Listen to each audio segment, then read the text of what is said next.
the four great eras of Germany.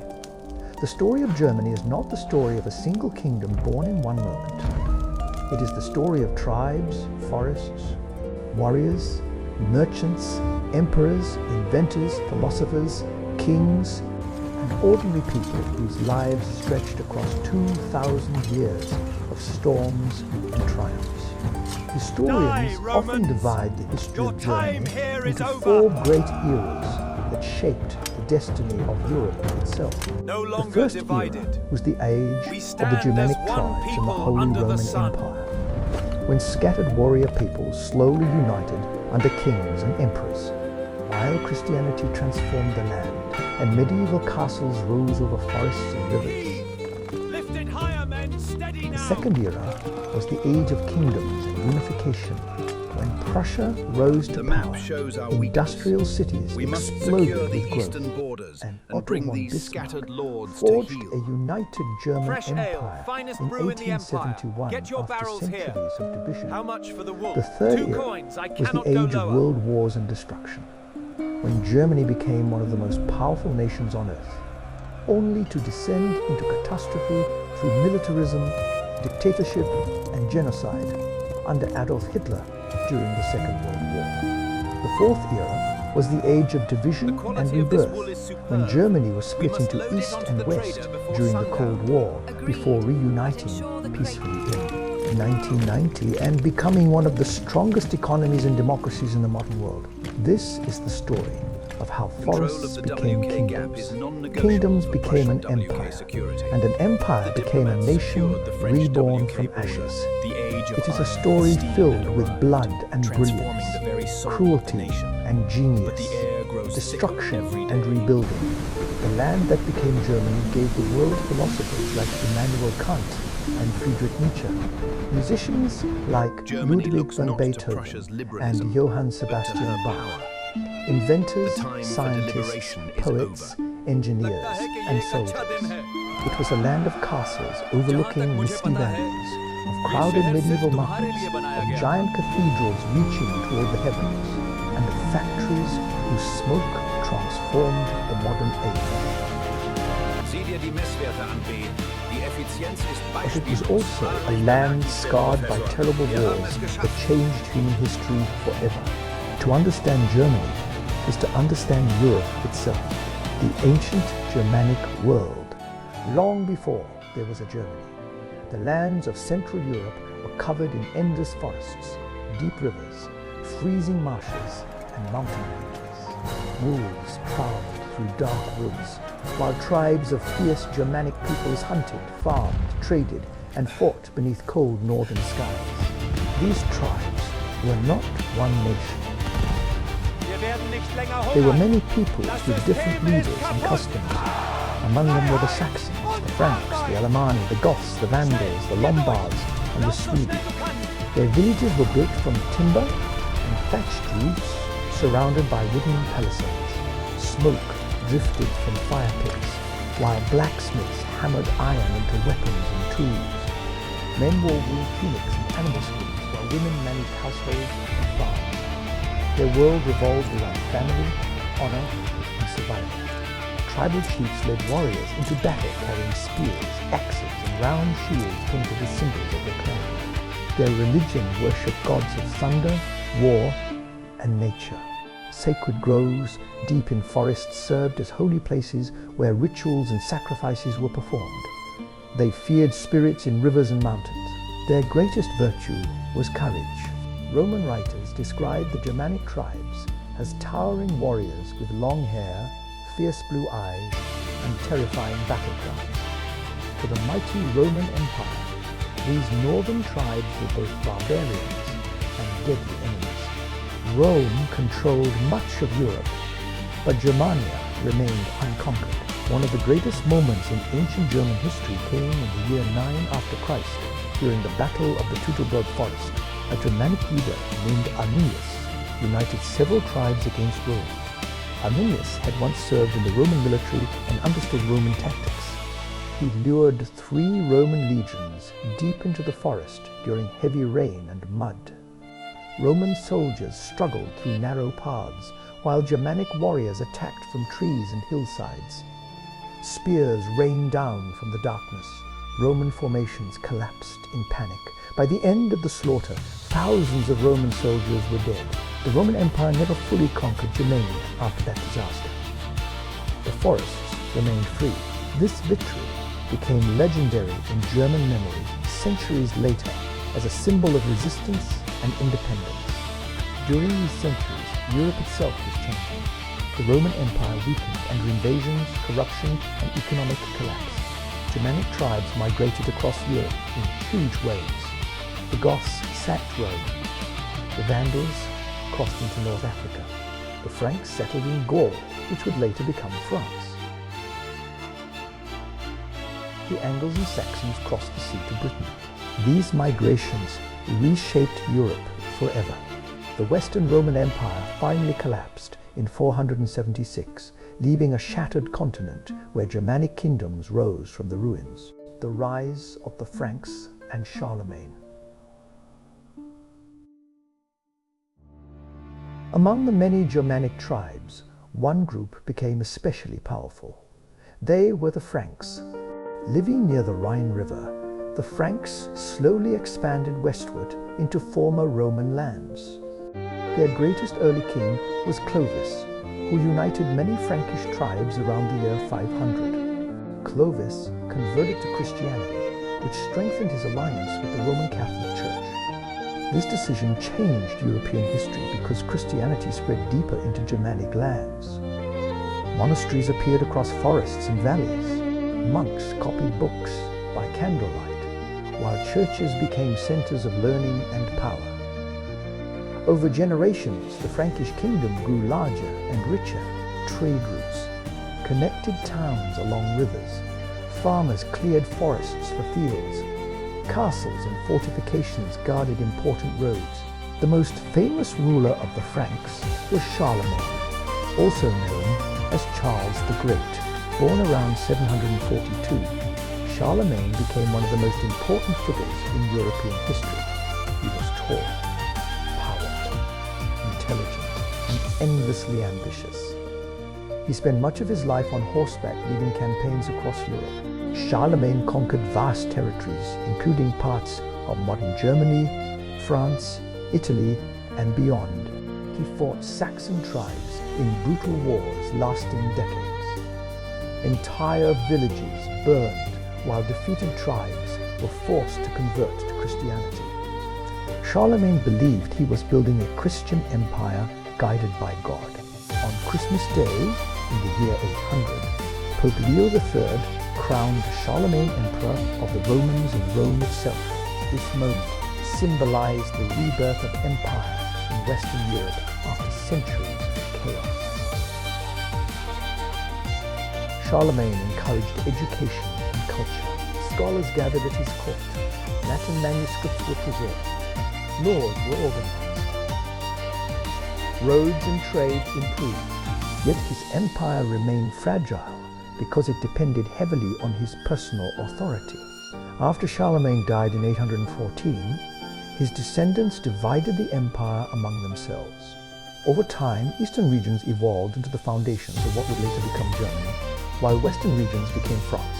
Medieval Europe was taking shape. Across German lands, feudal society emerged. Lords controlled castles and lands, while peasants worked fields in exchange for protection. Knights trained for war from childhood. Villages clustered around churches and fortifications. Life was harsh for ordinary people. Winters brought hunger and disease. Most peasants rarely traveled far from home. Yet medieval towns slowly expanded through trade. Markets sold grain, fish, cloth, wine, iron tools, and spices brought from distant lands. River transport became vital. Boats carried goods along the Rhine, Danube, and Elbe rivers. Stone cathedrals rose slowly over generations. Their towers dominated skylines and inspired awe among people who believed heaven itself watched over them, the Holy Roman Empire. In the year 962, a German king named Otto I was crowned emperor. This event marked the beginning of what became known as the Holy Roman Empire, a political structure that would last nearly 1,000 years. Despite its grand name, the empire was never truly united like modern nations. Instead, it was a vast collection of duchies, bishoprics, free cities, principalities, and kingdoms loosely connected under an emperor. Germany became the heart of this empire. Medieval German cities grew wealthy through trade and craftsmanship. Cologne, Nuremberg, Augsburg, and Lübeck became major centers of commerce. Merchant guilds controlled industries while artisans produced armor, weapons, clocks, glassware, and textiles. The Hanseatic League connected northern German cities through trade across the Baltic and North Seas. German merchants sailed to Scandinavia, England, and Russia, carrying goods worth fortunes. Castles dotted hillsides overlooking rivers and valleys. Some were military fortresses, while others became luxurious residences for nobles. The Rhine River region became famous for its castle networks, vineyards, and bustling trade routes. Knights served local lords while peasants worked fields of wheat, barley, and rye. Medieval Germany was deeply religious. Monasteries preserved knowledge and educated elites. Gothic cathedrals, such as Cologne Cathedral, reached astonishing heights with stained glass windows glowing in candlelight. Pilgrims traveled across Europe to holy sites, while priests shaped everyday life. But conflict constantly threatened the empire. Rival princes competed for land and influence. Popes and emperors struggled over authority. One famous conflict, known as the Investiture Controversy, erupted over whether emperors or popes had the right to appoint bishops. These disputes weakened imperial unity. Meanwhile, Europe faced invasions, famines, and plagues. In the 14th century, the Black Death swept across Europe, killing millions. Entire German villages vanished. Fear and superstition spread everywhere. Yet amid suffering, German culture flourished. Universities emerged. Literature expanded. Mystics and philosophers explored questions of faith and reason.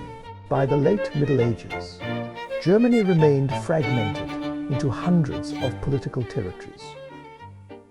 This division would shape its future for centuries, the knights, castles, and daily life of medieval Germany.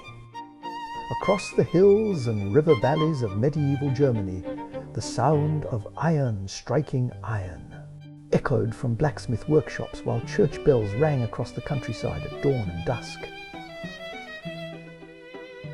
Villages woke before sunrise. Farmers stepped into muddy fields behind wooden plows pulled by oxen, while smoke drifted from stone chimneys into cold morning air. Medieval Germany was a world of rigid hierarchy, where every person knew their place from birth. At the top stood emperors, kings, dukes, bishops, and princes. Beneath them stood knights and lesser nobles who ruled local lands from castles built on rocky hills or beside rivers. Below them stood merchants, craftsmen, and townspeople who lived within crowded city walls. At the bottom were peasants whose labor fed the entire system. Most peasants lived difficult lives. Their homes were simple timber structures with dirt floors and small windows covered by cloth or shutters. Families often slept in a single room beside animals during winter for warmth. Meals consisted mostly of bread, cabbage, onions, porridge, beans, and occasionally pork or fish. Meat was rare for ordinary people, except during festivals. Ale was safer to drink than contaminated water in many places. Children worked from an early age carrying water, tending animals, or helping in fields. Disease was common, and life expectancy was short. Yet medieval people celebrated whenever they could. Harvest festivals brought music, dancing, and drinking. Traveling performers visited markets with songs and stories of heroes and saints. In the castles of nobles, life looked very different. Great halls glowed with torchlight, while servants carried roasted boar, venison, wine, and fresh bread to long wooden tables. Walls were decorated with tapestries showing battles, hunting scenes, and religious images. Noble children learned riding, swordsmanship, etiquette, and courtly manners. Boys trained to become knights from a young age. First they served as pages, then squires, before finally receiving knighthood through sacred ceremonies. Knights wore chainmail armor, and later heavy steel plate armor that transformed them into nearly unstoppable warriors on horseback. Their weapons included swords, lances, maces, axes, and daggers. Tournaments became popular spectacles where knights competed in jousts before cheering crowds. Yet real warfare was far more brutal than romantic tales suggested. Castles served as centers of military power. Germany became covered in thousands of fortresses guarding trade routes and borders. Some castles perched dramatically on cliffs above the Rhine River. Others overlooked forests or mountain passes. Thick stone walls, watchtowers, drawbridges, and moats protected inhabitants from attack. Inside were barracks, kitchens, chapels, storage rooms, and private chambers. During sieges, defenders poured boiling water or hot oil onto attackers, while archers fired arrows from battlements. Warfare between rival nobles was common. Entire regions could suffer from endless feuds. Bandits prowled roads. Mercenaries sold their swords to the highest bidder. Yet trade continued growing despite instability.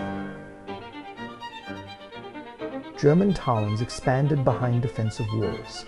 Cobblestone streets bustled with merchants selling cloth, spices, candles, tools, jewelry, and imported goods from Italy or the Middle East. Guilds regulated trade strictly. Bakers, blacksmiths, weavers, and carpenters each belonged to organizations protecting their professions. Cities such as Lübeck and Hamburg became wealthy through sea trade. Merchant ships sailed dangerous northern waters carrying grain, timber, furs, salt, and fish. At the same time, Europe itself was changing rapidly. In distant Asia, the Mongol Empire thundered across continents under Genghis Khan and his successors. In the Middle East, Islamic empires controlled major trade routes and preserved ancient scientific knowledge. In England and France, kings strengthened their authority while long wars reshaped Western Europe. Germany remained divided and decentralized, but its cities and culture continued to grow stronger with every century. The Crusades and the warrior spirit. During the 11th century, a wave of religious passion swept across Europe. Christian leaders called for holy wars to reclaim Jerusalem from Muslim control. These wars became known as the Crusades. Thousands of German knights, nobles, and ordinary people joined the campaigns heading eastward under banners marked with crosses. The Crusades transformed German society and connected Europe more deeply with distant civilizations. German crusaders traveled through Byzantine lands in the Middle East, where they encountered enormous cities, advanced medicine, mathematics, architecture, and trade networks unlike anything in Northern Europe. For many peasants and knights, the journey itself was unimaginable. Some had never traveled farther than nearby villages before marching thousands of kilometers across mountains and deserts. Crusader armies suffered from hunger, disease, ambushes, and internal rivalries. Yet religious belief drove them onward. German knights gained reputations as disciplined and ferocious warriors. One important military order founded during this era was the Teutonic Order. Originally established to aid Christian pilgrims, it evolved into a powerful military organization dominated by German knights. Clad in white cloaks marked with black crosses, the Teutonic Knights launched campaigns across Eastern Europe and the Baltic region against pagan tribes. They built mighty brick castles across Prussia and the Baltic coast. Massive fortresses like Marienburg became symbols of military discipline and religious authority. These castles contained chapels, armories, dormitories, workshops, granaries, and command centers. The Teutonic Knights created a militarized state governed through strict hierarchy and constant warfare. Their campaigns were brutal. Villages burned while conquered peoples faced forced conversion. Yet trade and settlement followed conquest. German settlers moved eastward into lands previously inhabited by Slavic peoples. New towns emerged. Forests were cleared. This eastern movement shaped German demographics for centuries. Meanwhile, back in Central Europe, the Holy Roman Empire remained fragmented. Powerful families competed for influence, while emperors struggled to maintain authority over independent princes. Some rulers became legendary figures. Frederick Barbarossa, the red-bearded emperor of the 12th century, attempted to strengthen imperial power through military campaigns in Italy and Germany. Stories later claimed he never truly died, but slept beneath a mountain, waiting to return in Germany's hour of need. Medieval legends blended with history, creating myths that inspired future generations. Germany during this era was not a unified nation, but a patchwork world, where loyalties were local and identities varied greatly between regions. Dialects changed from valley to valley. Customs differed between north and south, yet a shared Germanic cultural identity slowly developed through language, trade, and religion. The empire became a crossroads of Europe, where ideas, merchants, pilgrims, and armies constantly moved. The Black Death and the fires of fear.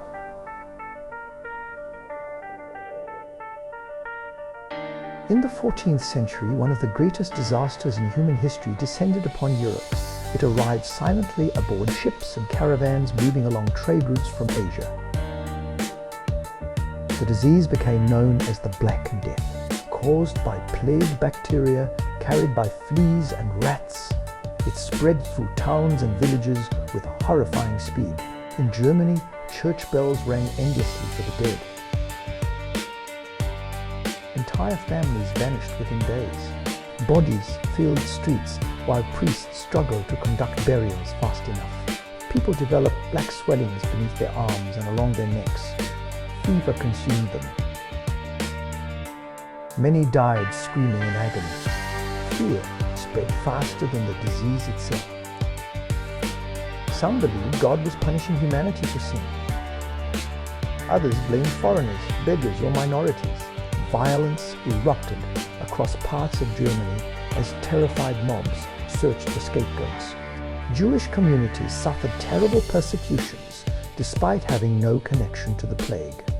Thousands were murdered during outbreaks of hysteria and fear. Villages stood abandoned. Farms collapsed. Trade slowed dramatically. Yet even amid catastrophe, society slowly adapted. Labor shortages gave surviving peasants greater bargaining power. Some serfs escaped feudal obligations entirely. Cities eventually recovered through renewed trade and migration. After the plague, German lands entered a period of economic and cultural transformation. The invention of the printing press by Johannes Gutenberg around 1450 changed Europe forever. Gutenberg, working in Mainz, developed movable metal type that allowed books to be produced far faster than before. Knowledge spread rapidly. Bibles, scientific texts, political pamphlets, and literature reached wider audiences than ever imagined. Germany became central to the communication revolution, transforming Europe. Universities expanded. Scholars debated philosophy, astronomy, and religion. At the same time, dissatisfaction with the Catholic Church grew. Many people criticized corruption, wealth, and abuses among church officials. This tension would soon explode into one of the most important events in German history, Martin Luther and the Reformation. In the early 16th century, a German monk named Martin Luther changed Europe forever. Born in 1483 in Eileben, Luther originally studied law before turning toward religious life after surviving a violent thunderstorm that terrified him. He entered a monastery and became deeply devoted to Christianity. Yet he struggled constantly with guilt and fear about salvation. As Luther studied Scripture, he grew convinced that salvation came through faith alone, rather than through church rituals or payments. At the time, church officials sold indulgences, documents claiming to reduce punishment for sins. Many ordinary Germans viewed this practice with suspicion and anger. In 1517, Luther nailed his 95 Theses to a church door in Wittenberg, challenging church corruption and indulgences. Thanks to the printing press, his ideas spread rapidly across German lands. Suddenly, Europe erupted into religious conflict. Some princes supported Luther because they wanted independence from Rome and greater control over church lands. Others remained loyal to Catholicism. Common people debated theology in taverns and marketplaces. Pamphlets circulated everywhere. Luther translated the Bible into German, helping standardize the German language itself. His writings transformed not only religion but culture and politics. The Protestant Reformation shattered Christian unity across Europe. Germany became divided between Catholic and Protestant regions. Religious tensions fueled wars, rebellions, and massacres. One of the bloodiest conflicts was the 30 Years' War beginning in 1618. What started as a religious struggle became a devastating continental war involving many European powers. Armies marched endlessly across German territories, looting villages, burning farms, and spreading famine and disease. Mercenary soldiers often fought only for payment and survival. Civilians suffered terribly. Some regions lost enormous portions of their populations. Cannons blasted medieval fortifications, while muskets and gunpowder transformed warfare forever.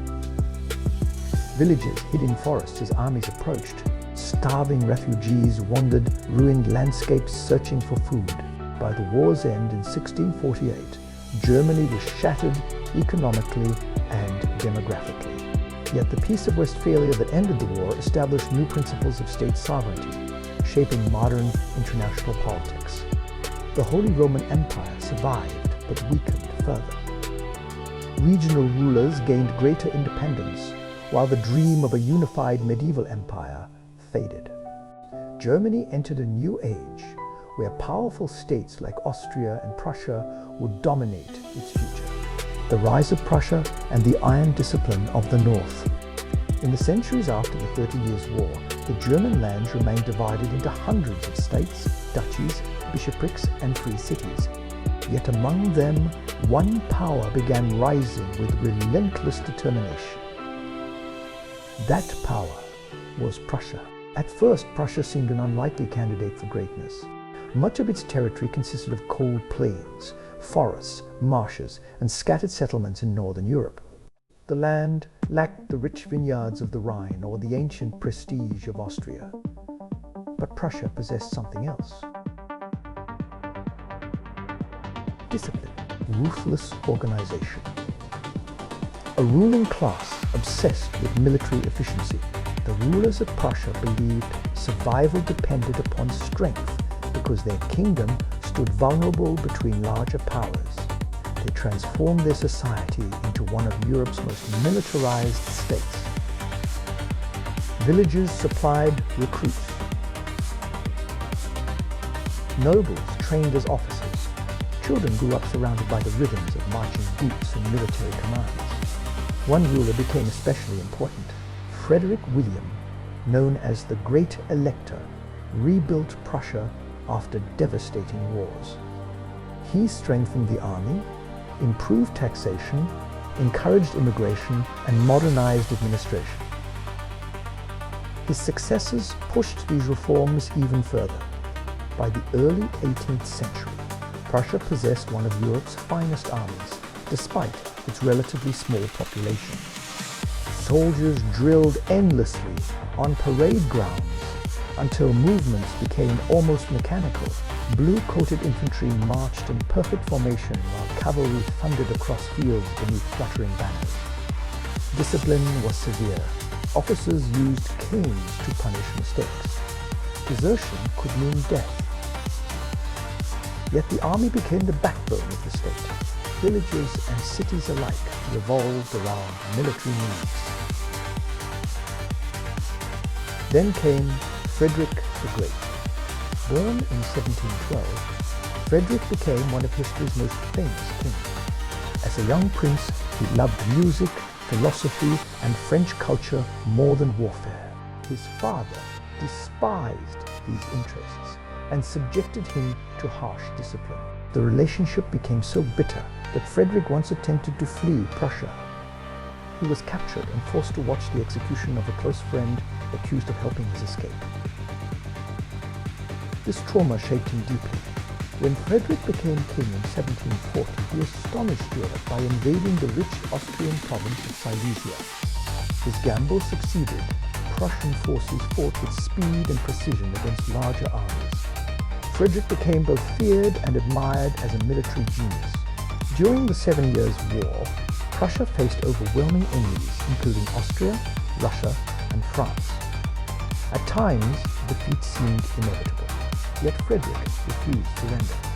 Battles such as Rossbach and Leuthen became legendary demonstrations of maneuver and discipline. Soldiers marched through smoke and cannon fire while drums pounded across frozen fields. Entire lines collapsed beneath artillery blasts. Cavalry charges smashed into infantry formations with terrifying violence. Europe watched in amazement as Prussia survived against enormous odds. Frederick transformed Prussia into a major European power. He also encouraged agriculture, legal reform, philosophy, and religious tolerance. Berlin grew into a center of culture and administration. Roads improved. Trade expanded. Yet beneath the achievements remained a deeply militarized society where obedience to authority became central to national identity. Meanwhile, the rest of Europe was entering an age of enlightenment and revolution. Philosophers challenged traditional power. Science advanced rapidly. In France, resentment against monarchy and inequality exploded into revolution by 1789. The old order of Europe began to shake. Napoleon and the fire that forged German nationalism.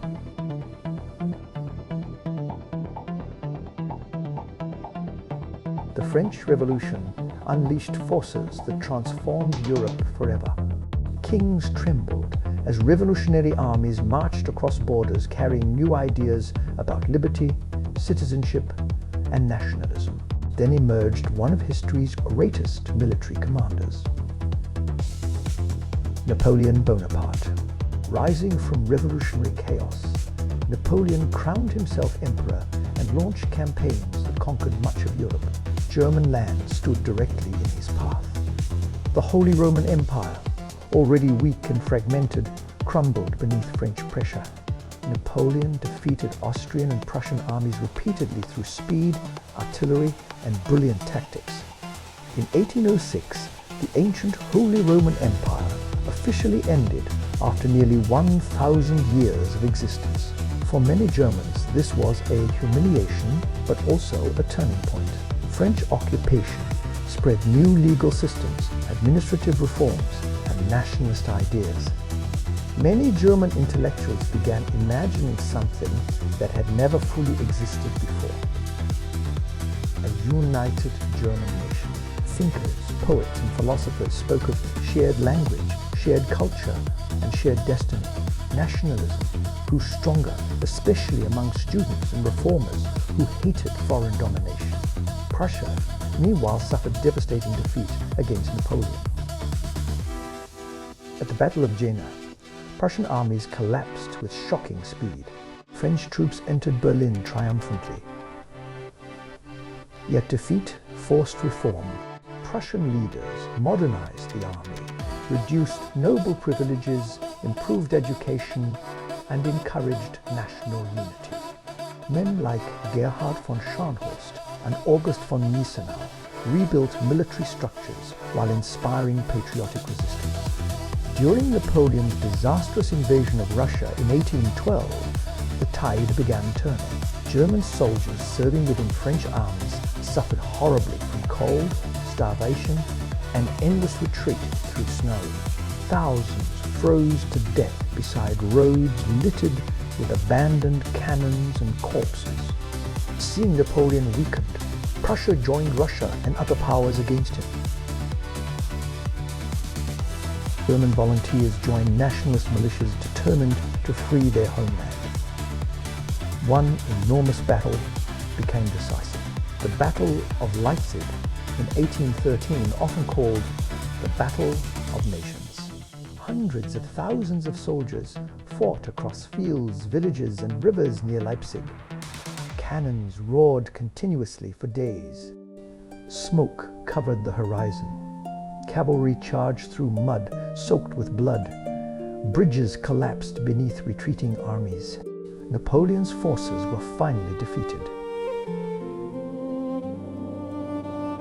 Europe celebrated his downfall. After Napoleon's final defeat at Waterloo in 1815, European leaders met at the Congress of Vienna to redraw the map of Europe. Germany remained divided into many states within a loose German confederation dominated by Austria and Prussia. Yet nationalism could not be erased. Students gathered at universities discussing freedom and unity. Writers celebrated German folklore, myths, and medieval history. Railroads began linking cities together. Industrialization slowly transformed society. Factories rose beside rivers while steam engines changed transportation forever.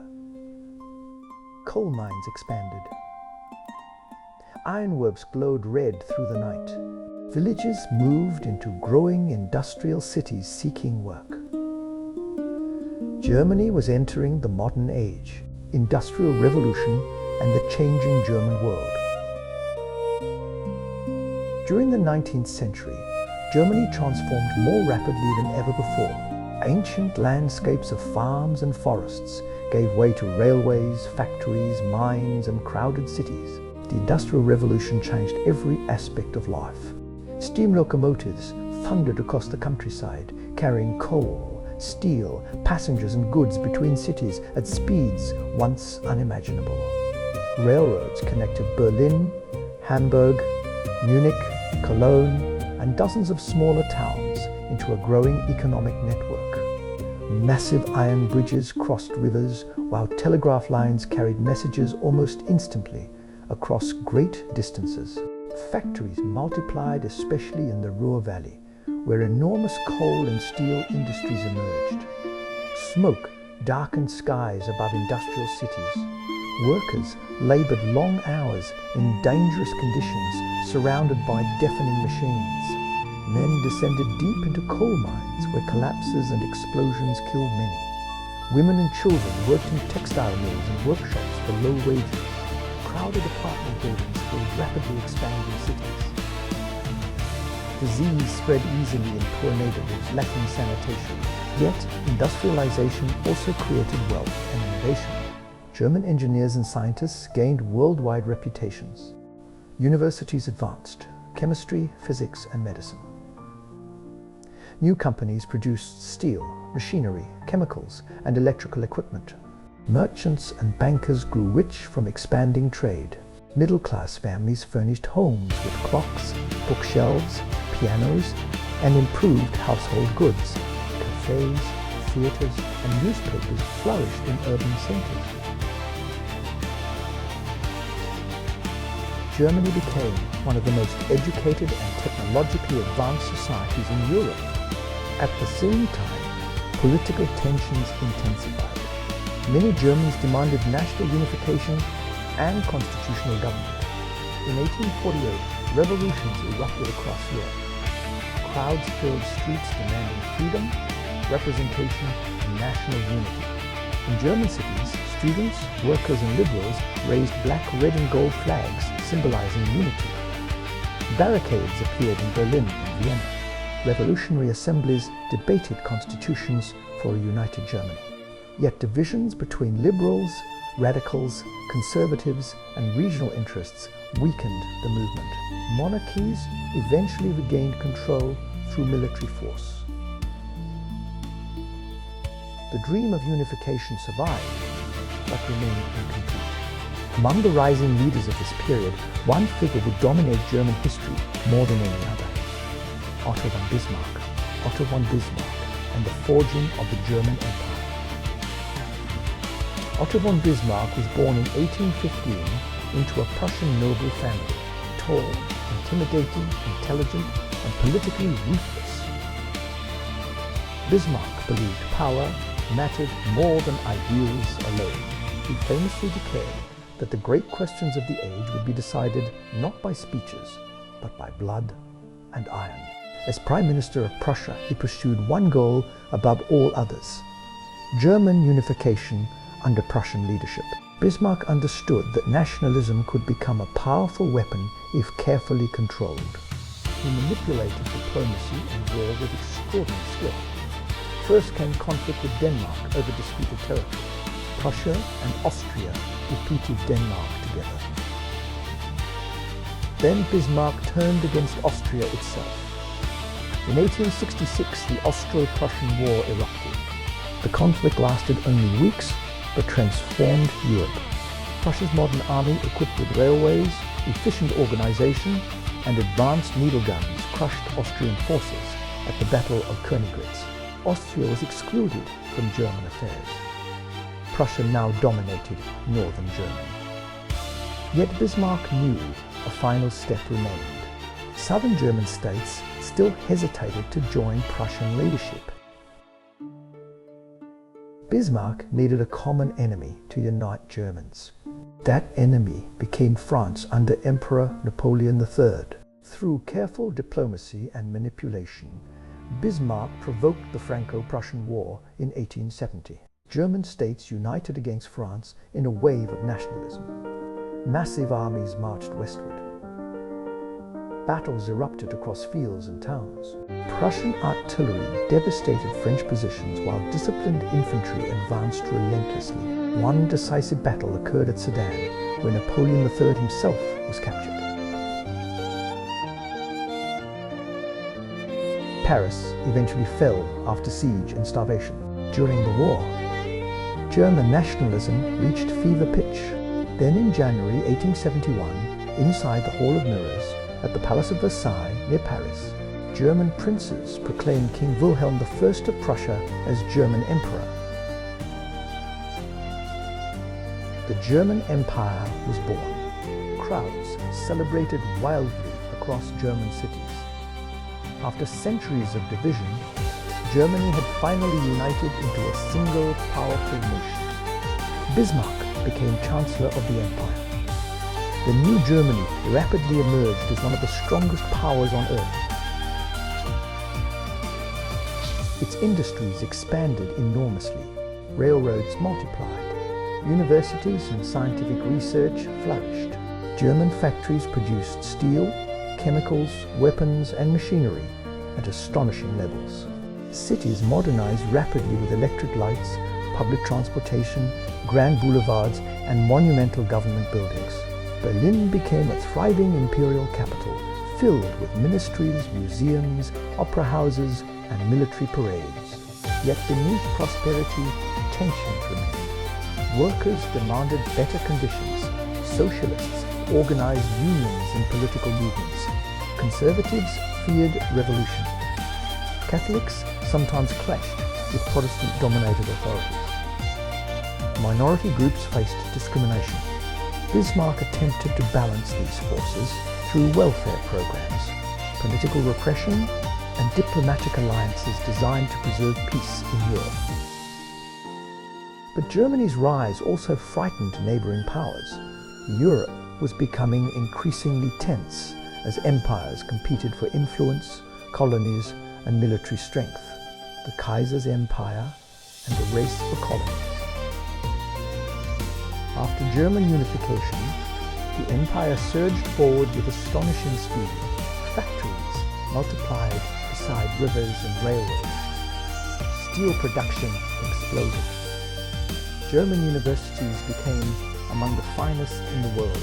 Chemists, engineers, and physicists transformed industry and science. New inventions reshaped daily life. Electric streetlights illuminated cities after sunset. Telephone lines connected businesses. Steamships carried German goods across oceans. Berlin expanded into a vast imperial capital crowded with soldiers, merchants, laborers, students, and aristocrats. Yet as Germany grew stronger, many leaders believed the empire deserved not only European power, but global influence.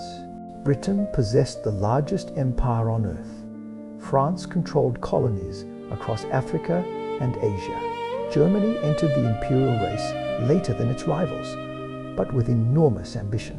During the 1880s, Germany established colonies in Africa and the Pacific. German East Africa covered lands that are now Tanzania, Rwanda, and Burundi. German Southwest Africa became modern Namibia. Other colonies included Cameroon, Togoland, and islands in the Pacific Ocean and China. German officials, soldiers, merchants, and settlers traveled across oceans carrying imperial dreams with them. Colonial administrators built railways, ports, military forts, plantations, and government offices. In some regions, roads cut through dense jungle, while telegraph lines linked distant settlements. Steamships connected colonial ports to Hamburg and Bremen. Yet colonial rule often rested on violence and exploitation. Indigenous peoples faced forced labor, land seizures, taxation, and brutal punishments. One of the darkest chapters occurred in German Southwest, Africa, where the Herero and Nama peoples rebelled against colonial oppression in 1904. German military forces responded with devastating brutality. Entire populations were driven into deserts, where many died from starvation and thirst. Historians later described these events as one of the first genocides of the 20th century. Meanwhile, within Germany itself, industrial life transformed society rapidly. The Ruhr Valley became a landscape of coal mines, smokestacks, steel mills, and worker housing. Trains thundered endlessly, carrying raw materials and manufactured goods. Immense factories employed thousands beneath roaring machines and blazing furnaces. Workers often endured 12-hour shifts in dangerous conditions. Injuries were common. Coal dust blackened lungs. Children still worked in some industries despite reforms. Yet German cities also became centers of culture and modern life. Cafes hosted debates about politics and philosophy. Newspapers circulated widely. Opera houses performed works by Richard Wagner, whose dramatic music celebrated mythic German themes. Massive train stations bustled with travelers, while department stores displayed luxury goods behind enormous glass windows. Kaiser Wilhelm II ruled Germany after 1888. Unlike the cautious Bismarck, Wilhelm was impulsive, ambitious, and eager for global prestige. He admired military power and dreamed of making Germany a dominant world empire. Under his reign, Germany expanded its navy, dramatically challenging Britain's supremacy at sea. Enormous battleships were constructed in shipyards, while naval officers spoke proudly of future victories. Across Europe, alliances hardened. Germany aligned with Austria-Hungary and Italy, while Britain, France, and Russia gradually moved closer together. Newspapers fueled nationalism. Military parades filled streets. Young men marched proudly in uniforms, while politicians spoke of honor, empire, and destiny. Few understood how close Europe stood to catastrophe, the road to the First World War. In the early 20th century, Europe appeared wealthy, advanced, and confident. Railroads connected continents.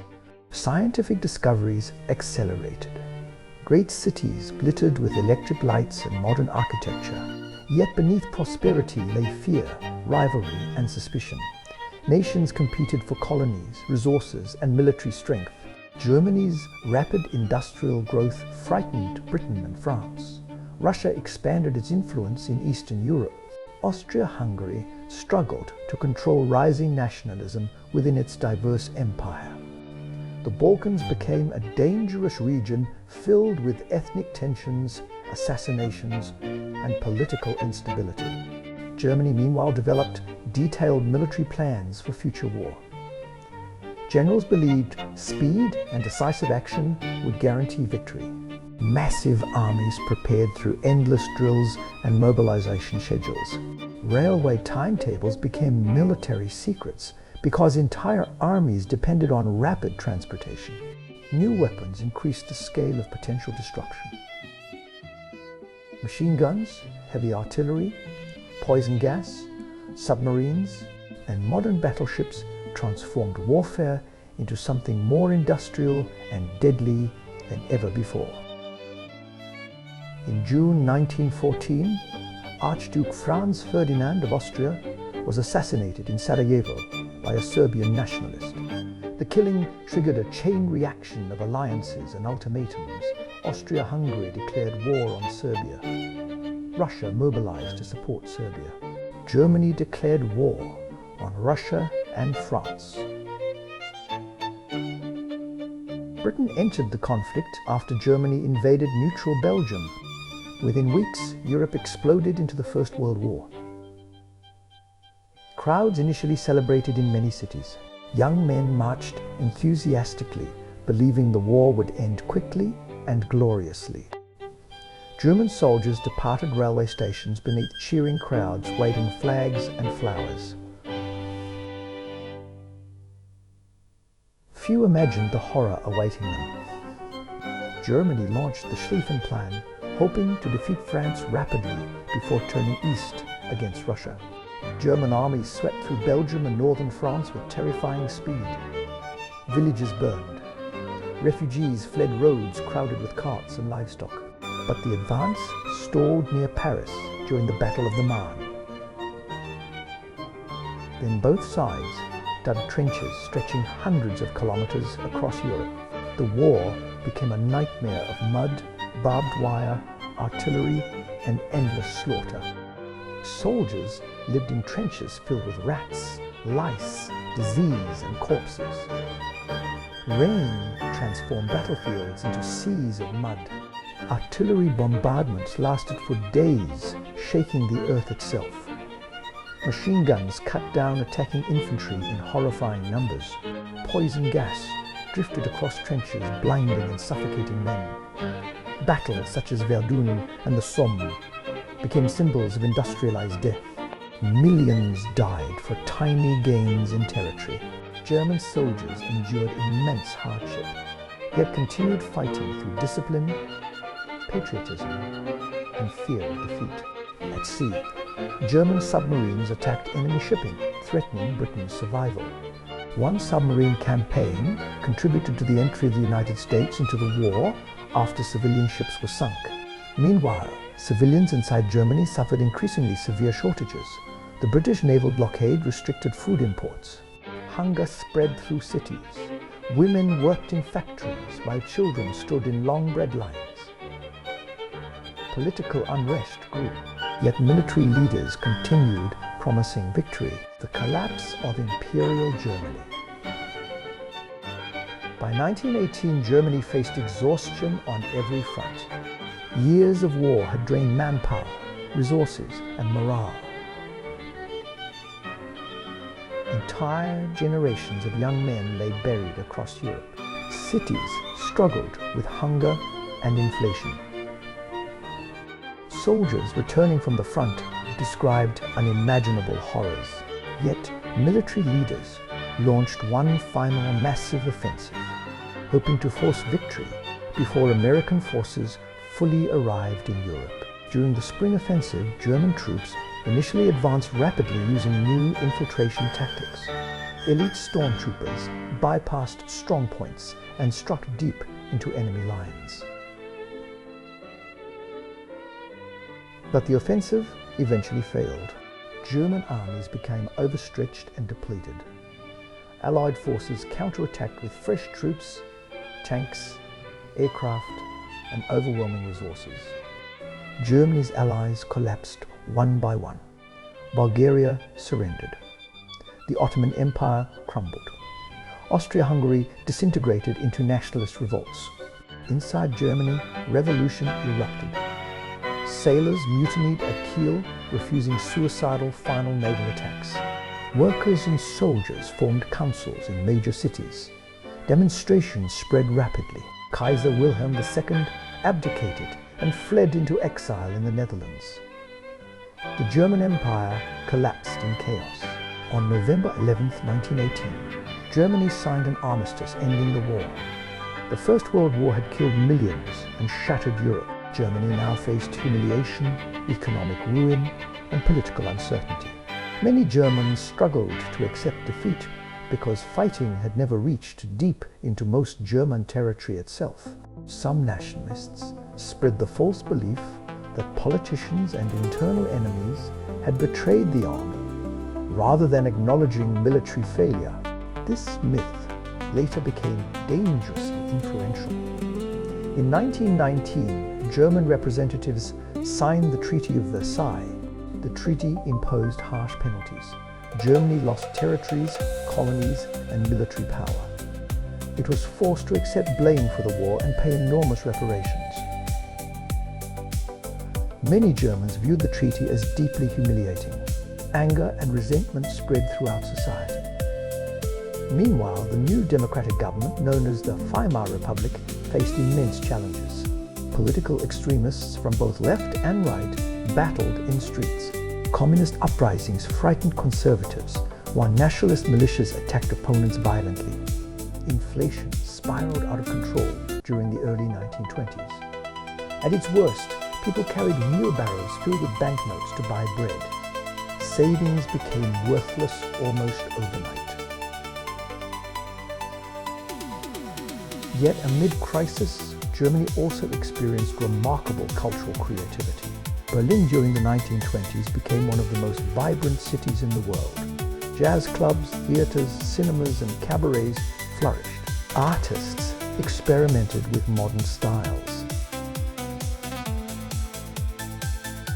Scientists achieved breakthroughs in physics and chemistry.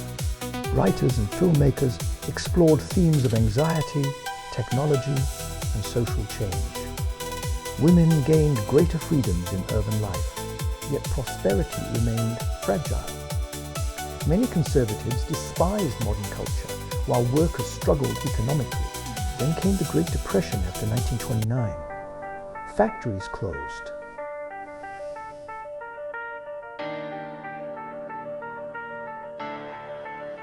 Banks collapsed. Desperation spread across Germany once again. In this atmosphere of fear and anger, extremist movements gained support. One man in particular would soon seize power and plunge the world into catastrophe: Adolf Hitler and the rise of the Nazi movement. Adolf Hitler was born in Austria in 1889. As a young man, he dreamed of becoming an artist, but failed to gain admission into art school.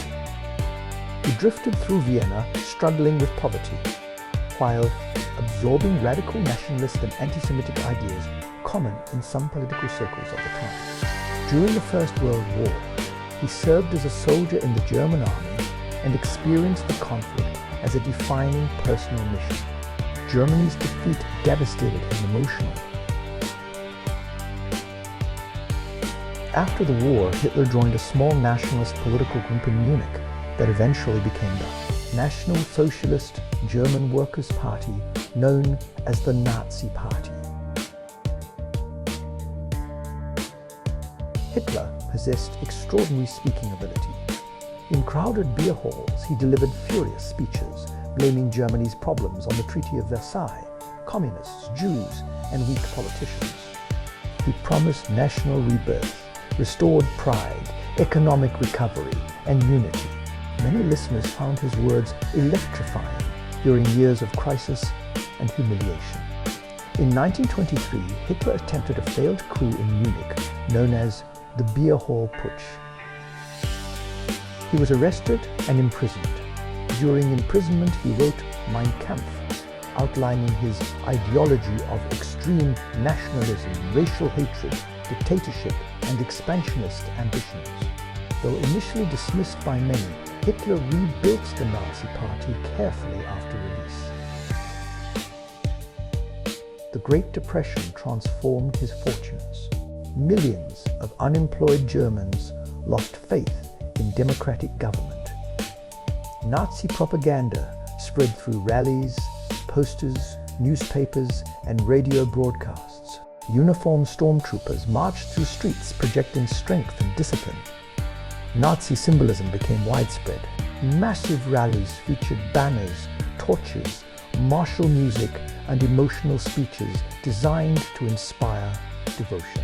Hitler portrayed himself as Germany's savior. In 1933, President Paul von Hindenburg appointed Hitler Chancellor, believing conservatives could control him. They were disastrously wrong.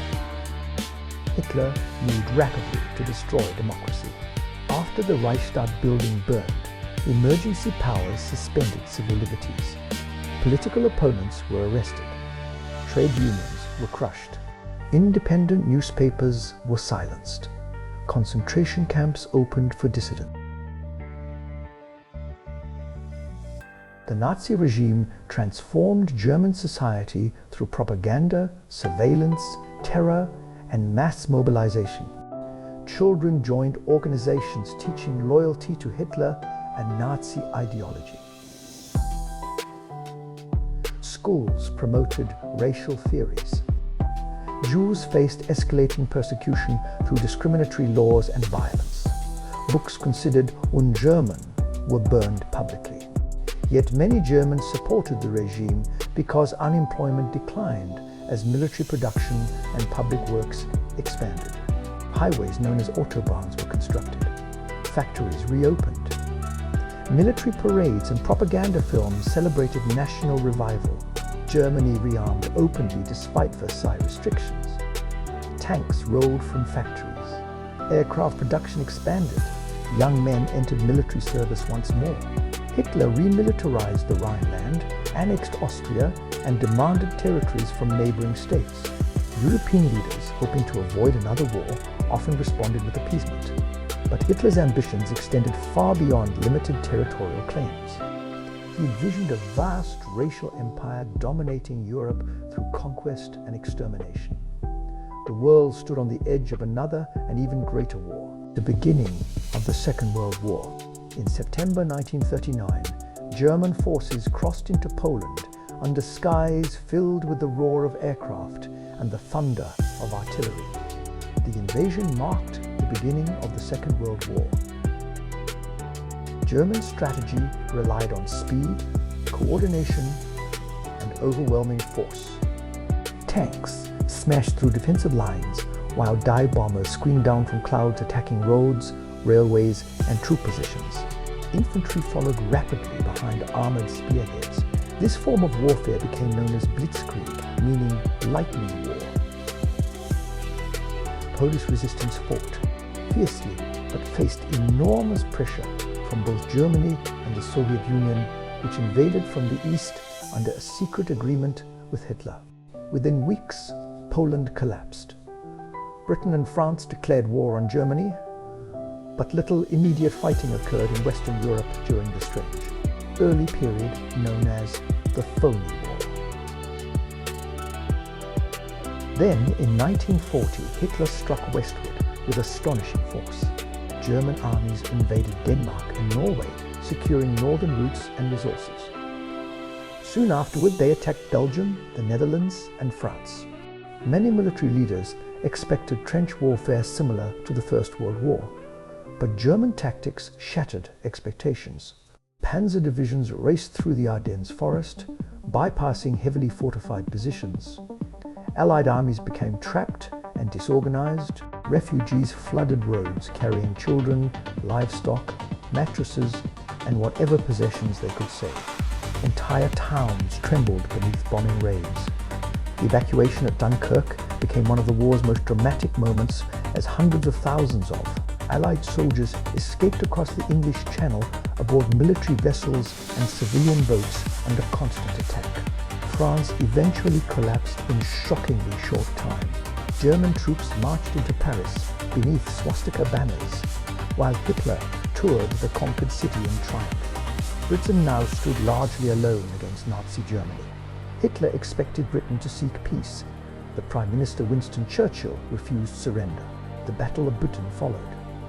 German aircraft bombed airfields, ports, factories and cities, hoping to destroy British resistance before invasion. British fighter pilots battled desperately in the skies. Radar technology helped defend the island. Night after night, bombs exploded across London and other cities, while civilians sheltered underground in subway stations. Fires illuminated the horizon. Yet Britain endured. Germany failed to gain control of the skies and postponed invasion plans indefinitely. Meanwhile, Hitler turned eastward toward his greatest ambition, the destruction of the Soviet Union and the conquest of vast territories for German expansion. In June 1941, Germany launched Operation Barbarossa, the largest invasion in human history. Millions of soldiers surged across enormous frontiers, stretching from the Baltic to the Black Sea. Thousands of tanks and aircraft supported the assault. Entire Soviet armies were encircled and destroyed during the early months. German forces captured huge territories with terrifying speed. Villages burned. Civilians fled endlessly eastward. Yet the Eastern War became unimaginably brutal. Nazi ideology viewed Slavic peoples and Jews as inferior. Special killing units known as Einsatzgruppen followed advancing armies carrying out mass shootings of civilians. Entire Jewish communities were exterminated beside ravines and forests. The Holocaust had begun. The Holocaust and the machinery of terror. As Nazi Germany expanded across Europe, it constructed one of the most horrifying systems of mass murder in human history. The Holocaust was not spontaneous chaos. It was organized systematically through bureaucracy, railways, camps, propaganda, and industrialized killing. Jews across occupied Europe were stripped of rights, property, professions, and dignity. Families were forced into ghettos where overcrowding, starvation, and disease killed many even before deportations began. Trains carried victims packed into cattle cars toward concentration and extermination camps. Places such as Auschwitz, Treblinka, Sobibor, and Majdanek became symbols of unimaginable horror. At Auschwitz, enormous gas chambers and crematoria operated continuously. Victims arrived exhausted after brutal journeys.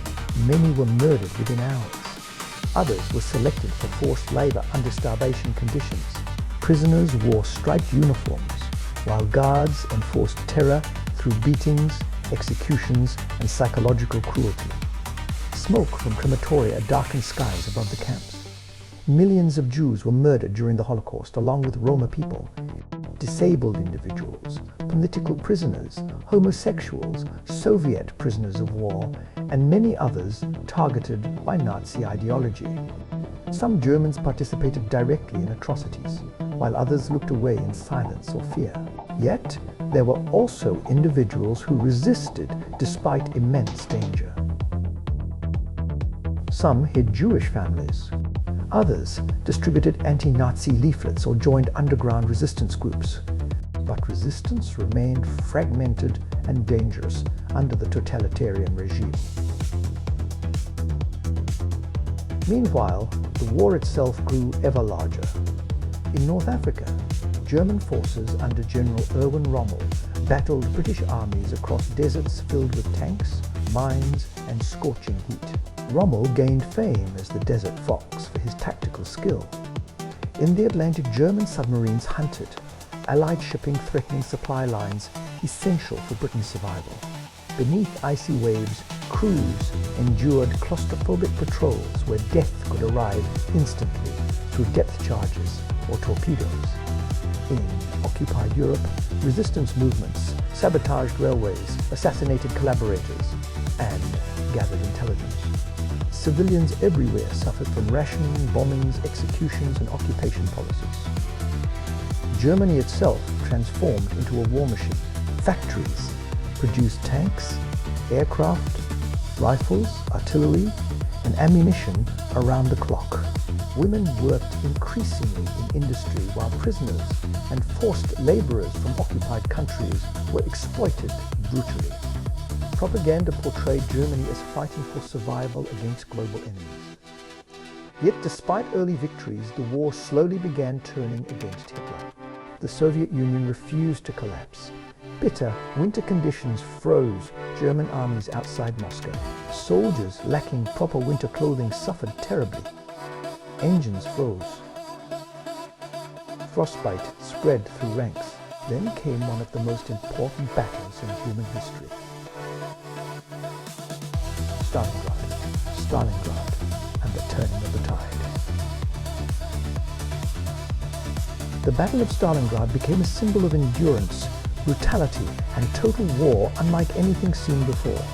In 1942, Hitler launched a massive offensive towards southern Russia, aiming to seize oil fields and control the Volga River.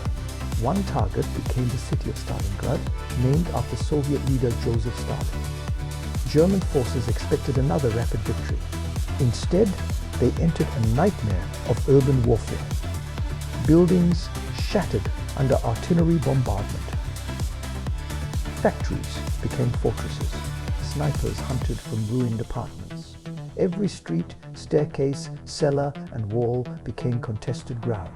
Soviet defenders fought with desperate determination because retreat was forbidden. Civilians trapped in the city endured starvation, freezing temperatures, and relentless bombardment. Smoke and dust filled the air constantly. Dead bodies lay buried beneath rubble.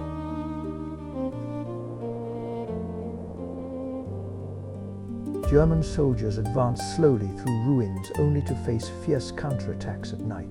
The battle consumed hundreds of thousands of lives. Then during winter, Soviet forces launched a massive encirclement operation, trapping the German 6th Army inside the ruined city. Hitler refused retreat orders, insisting the army hold its ground. Supplies delivered by air proved insufficient. German soldiers starved and froze while disease spread through overcrowded positions. Horses were slaughtered for food. Ammunition dwindled. Temperatures plunged far below freezing. Finally, in February 1943, the surviving German forces surrendered. The defeat shocked Germany and the world. For the first time, many Germans realized victory might be impossible. Across the Eastern Front, Soviet armies now pushed westward relentlessly. Battles such as Kursk involved enormous tank clashes across vast fields where burning armored vehicles littered the landscape. The Red Army learned from earlier disasters and became increasingly powerful. Germany, meanwhile, faced growing pressure from Allied bombing campaigns. British and American aircraft attacked industrial centers, railways, oil facilities, and cities.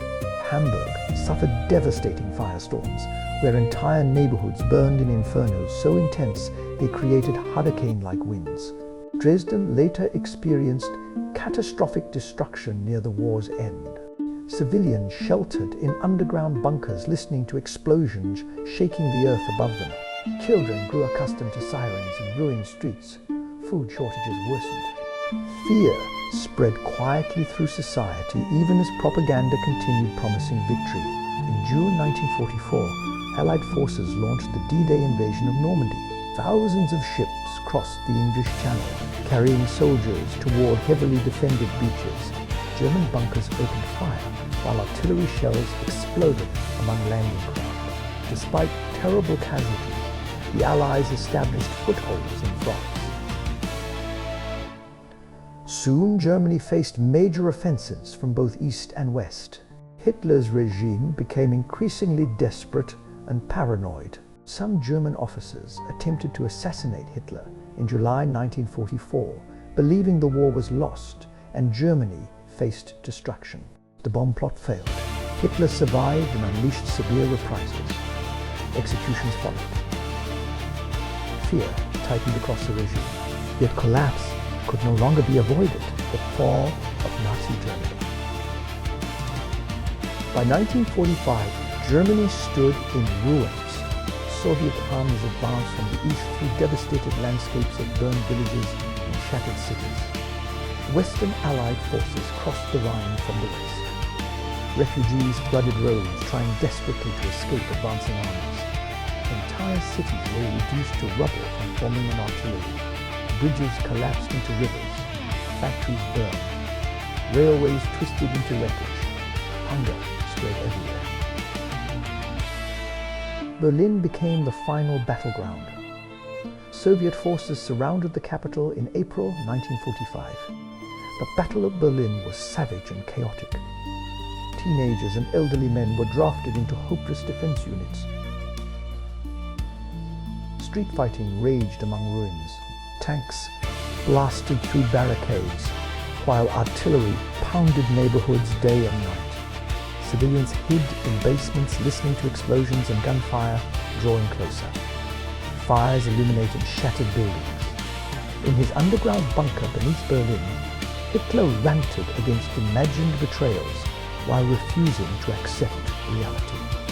On April 30th, 1945, Adolf Hitler committed suicide. Days later, Germany surrendered unconditionally.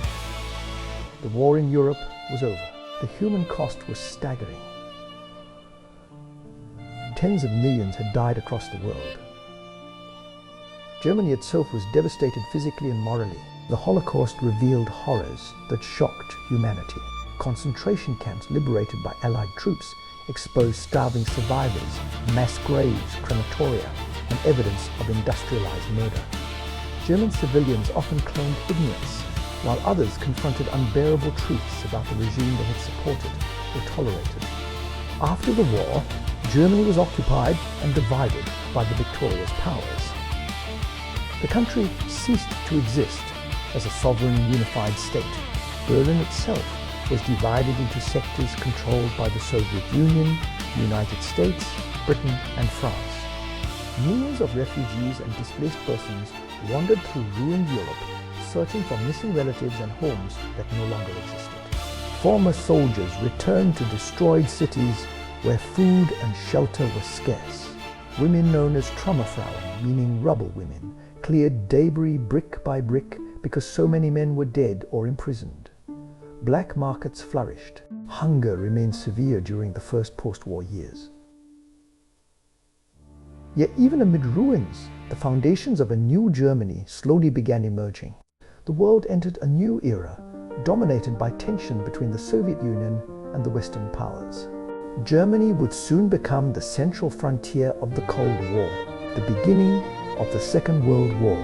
In September 1939, German forces crossed into Poland under skies filled with the roar of aircraft and the thunder of artillery. The invasion marked the beginning of the Second World War. German strategy relied on speed, coordination, and overwhelming force. Tanks smashed through defensive lines while dive bombers screamed down from clouds attacking roads, railways, and troop positions. Infantry followed rapidly behind armored spearheads. This form of warfare became known as blitzkrieg, meaning lightning war. Polish resistance fought fiercely, but faced enormous pressure from both Germany and the Soviet Union, which invaded from the east under a secret agreement with Hitler. Within weeks, Poland collapsed. Britain and France declared war on Germany, but little immediate fighting occurred in Western Europe during the strange, early period known as the Phony War. Then, in 1940, Hitler struck westward with astonishing force. German armies invaded Denmark and Norway, securing northern routes and resources. Soon afterward, they attacked Belgium, the Netherlands, and France. Many military leaders expected trench warfare similar to the First World War, but German tactics shattered expectations. Panzer divisions raced through the Ardennes forest, bypassing heavily fortified positions. Allied armies became trapped and disorganized. Refugees flooded roads carrying children, livestock, mattresses, and whatever possessions they could save. Entire towns trembled evacuation at Dunkirk became one of the war's most dramatic moments, as hundreds of thousands of Allied soldiers escaped across the English Channel aboard military vessels and civilian boats under constant attack. France eventually collapsed in shockingly short time. German troops marched into Paris beneath swastika banners, while Hitler toured the conquered city in triumph. Britain now stood largely alone against Nazi Germany. Hitler expected Britain to seek peace, but Prime Minister Winston Churchill refused surrender. The Battle of Britain followed. German aircraft bombed airfields, ports, factories and cities, hoping to destroy British resistance before invasion. British fighter pilots battled desperately in the skies. Radar technology helped defend the island. Night after night, bombs exploded across London and other cities, while civilians sheltered underground in subway stations. Fires illuminated the horizon. Yet Britain endured. Germany failed to gain control of the skies and postponed invasion plans indefinitely. Meanwhile, Hitler turned eastward toward his greatest ambition, the destruction of the Soviet Union and the conquest of vast territories for German expansion. In June 1941, Germany launched Operation Barbarossa, the largest invasion in human history. Millions of soldiers surged across enormous frontiers, stretching from the Baltic to the Black Sea. Thousands of tanks and aircraft supported the assault. Entire Soviet armies were encircled and destroyed during the early months. German forces captured huge territories with terrifying speed. Villages burned. Civilians fled endlessly eastward. Yet the Eastern War became unimaginably brutal. Nazi ideology viewed Slavic peoples and Jews as inferior. Special killing units known as Einsatzgruppen followed advancing armies carrying out mass shootings of civilians. Entire Jewish communities were exterminated beside ravines and forests. The Holocaust had begun, the economic miracle of West Germany. While East Germany tightened political control, West Germany experienced one of the most remarkable economic recoveries in modern history. During the 1950s and 1960s, factories expanded rapidly, producing automobiles, machinery, chemicals, electronics, and consumer goods. Cities rebuilt with astonishing speed. Modern office towers, train stations, highways, and apartment blocks rose where ruins once stood. Volkswagen Beetles rolled from assembly lines in enormous numbers, becoming symbols of affordable prosperity. Companies such as Mercedes-Benz, BMW, Siemens, and Bayer expanded into global giants. The economy grew so rapidly that labor shortages emerged. Workers arrived from Italy, Turkey, Greece, and other countries to help fuel industrial expansion. New neighborhoods filled with immigrant families bringing different foods, languages, music, and traditions into German society. In homes across West Germany, televisions became common. Families gathered in living rooms watching news, sports, and entertainment programs. Refrigerators, washing machines, and modern appliances transformed daily life. Supermarkets replaced many traditional markets. Students filled universities while scientific research advanced rapidly. The memory of war still haunted the older generation, yet younger Germans increasingly questioned the past. During the 1960s, student movements protested authoritarian traditions and demanded deeper confrontation with Nazi crimes. Many young people asked their parents difficult questions about what they had done during the Third Reich. Public debates over guilt, responsibility, and memory became central to West German identity. Memorials and museums gradually emerged, documenting the Holocaust and wartime atrocities. Meanwhile, East Germany projected itself as a successful socialist state. The government emphasized industrial production, scientific education, and collective identity. Apartment blocks known as Plattenbau spread across cities, offering housing to many families. State childcare systems and guaranteed employment provided some social stability. Yet shortages remained common. Travel restrictions frustrated citizens. Western television broadcasts allowed East Germans glimpses of consumer abundance beyond the wall. Many secretly listened to Western music or followed Western culture despite government disapproval.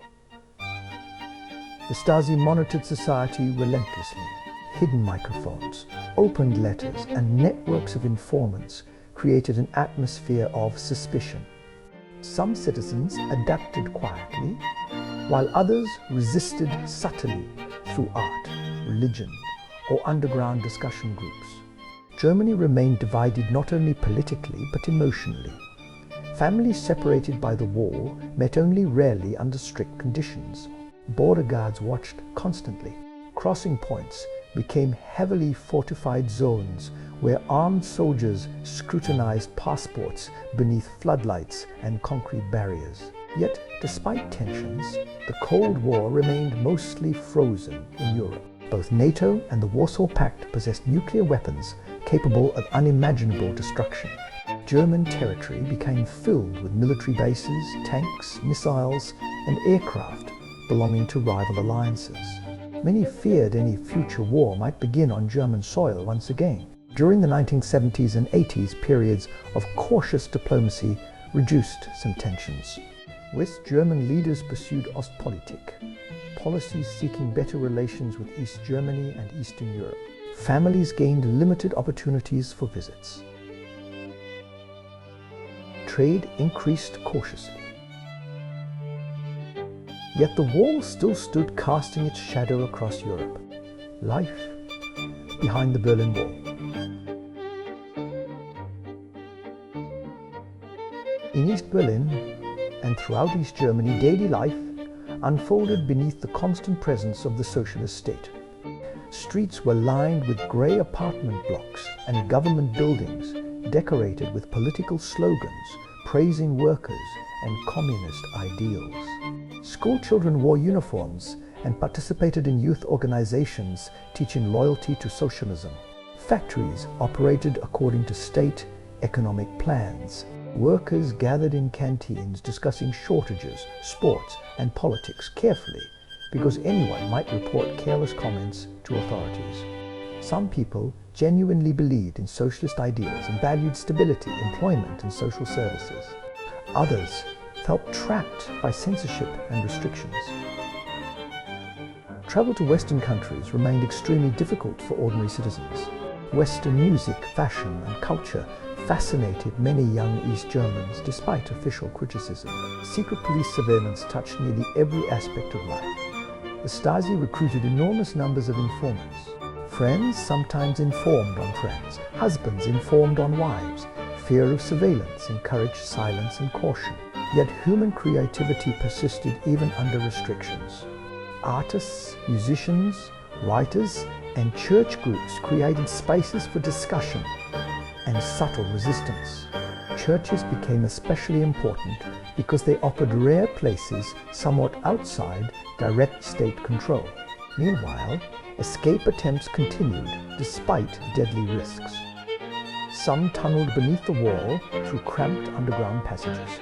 Others hid inside modified cars. A few pilots flew homemade aircraft across borders. Border guards had orders to shoot escapees. Watchtowers overlooked minefields and barriers. Searchlights swept empty spaces known as death strips. Stories of successful escapes spread quietly, inspiring hope. In one famous incident, a young East German border guard named Konrad Schumann leaped over. Barbed wire into West Berlin during the wall's early construction, becoming an iconic image of defection. Despite oppression, East Germany also developed strong traditions in science, athletics, and engineering.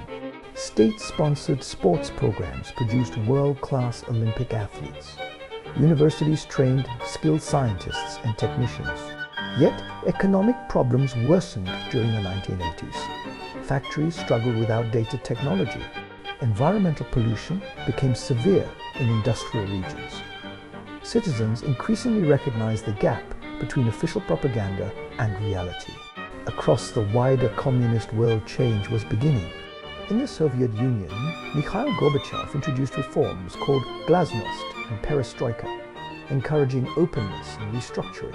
Eastern European populations demanded greater freedoms. Protests spread through Poland, Hungary, Czechoslovakia, and beyond. East German authorities attempted to maintain strict control, but pressure mounted rapidly. Demonstrations grew larger, especially in Leipzig, where thousands gathered carrying candles and chanting for freedom and reform. The regime hesitated to use massive violence, fearing international consequences and internal collapse. Then in November 1989, confusion during a government announcement triggered one of the most extraordinary moments in modern history. Crowds surged toward border crossings demanding passage. Guards, uncertain and overwhelmed, eventually opened the gates. East and West Berliners flooded across the wall, embracing, crying, laughing, and climbing onto the hated barrier itself. Strangers danced together beneath floodlights while people chipped pieces from concrete with hammers and chisels. The Berlin Wall had fallen, reunification, and a new Germany. The fall of the Berlin Wall transformed not only Germany, but the entire world. Crowds celebrated across Europe as communist regimes collapsed one after another.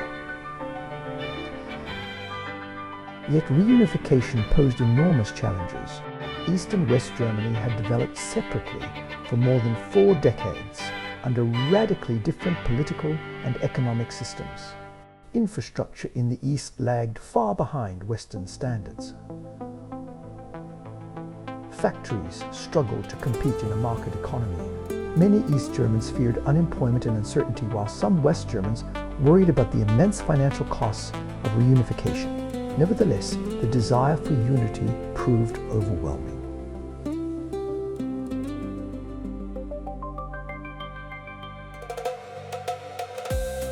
Berlin once again became the capital of a single German nation. The event carried deep historical significance because peaceful reunification had once seemed impossible during the height of the Cold War. Construction crews dismantled sections of the wall, while cranes reshaped Berlin into a modern capital filled with new government buildings, restored landmarks and memorials. Potsdamer Platz, once a barren death zone, transformed into a bustling urban center of glass towers, shops, cinemas, and offices. Yet traces of division remained visible. Some eastern regions faced high unemployment after inefficient state industries collapsed. Younger workers often moved west, seeking better opportunities. Differences in wages, attitudes, and memories persisted between former East and West Germans. Even decades later, some people still spoke of mental walls lingering after physical barriers disappeared. Germany also confronted its historical responsibilities more openly than many nations confronting difficult pasts. Memorials to Holocaust victims appeared across cities.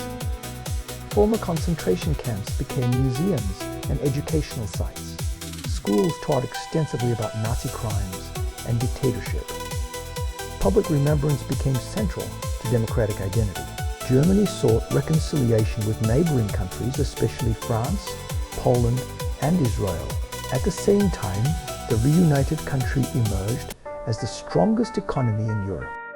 German engineering, manufacturing, and exports became globally influential. High-speed trains connected major cities. Environmental policies encouraged renewable energy development. Universities attracted international students.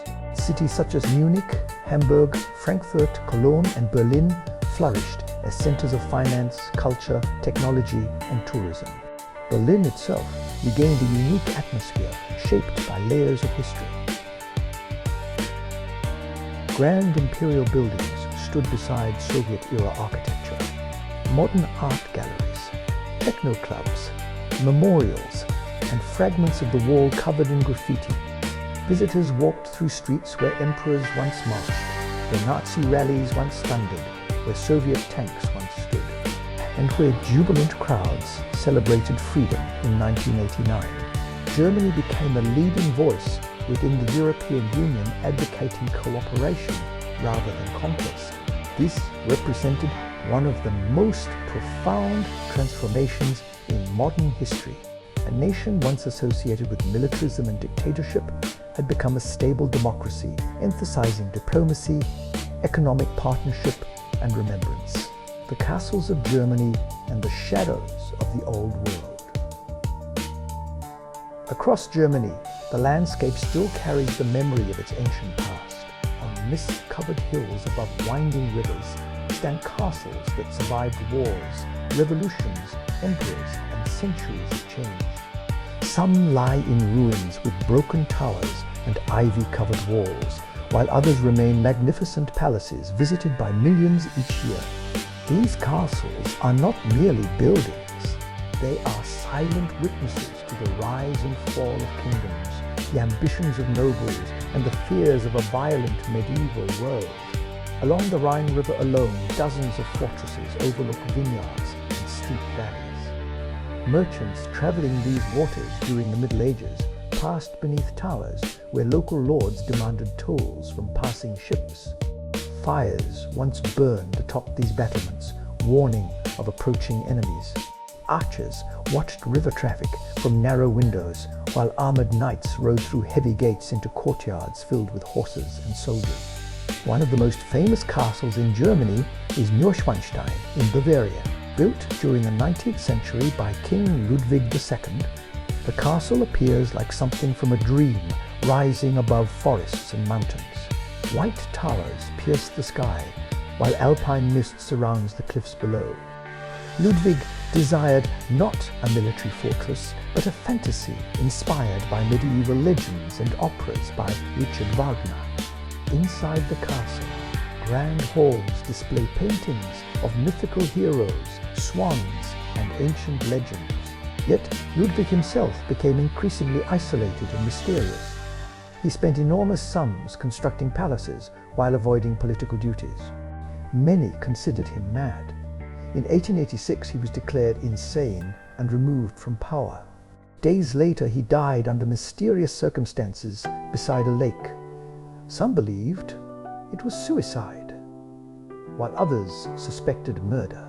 His castles, however, became enduring symbols of romantic Germany and inspired fairy tale imagery around the world. Far older castles tell harsher stories. Wartburg Castle sheltered Martin Luther while he translated the Bible into German. Hohenzollern Castle became the ancestral seat of the Prussian dynasty that later unified Germany.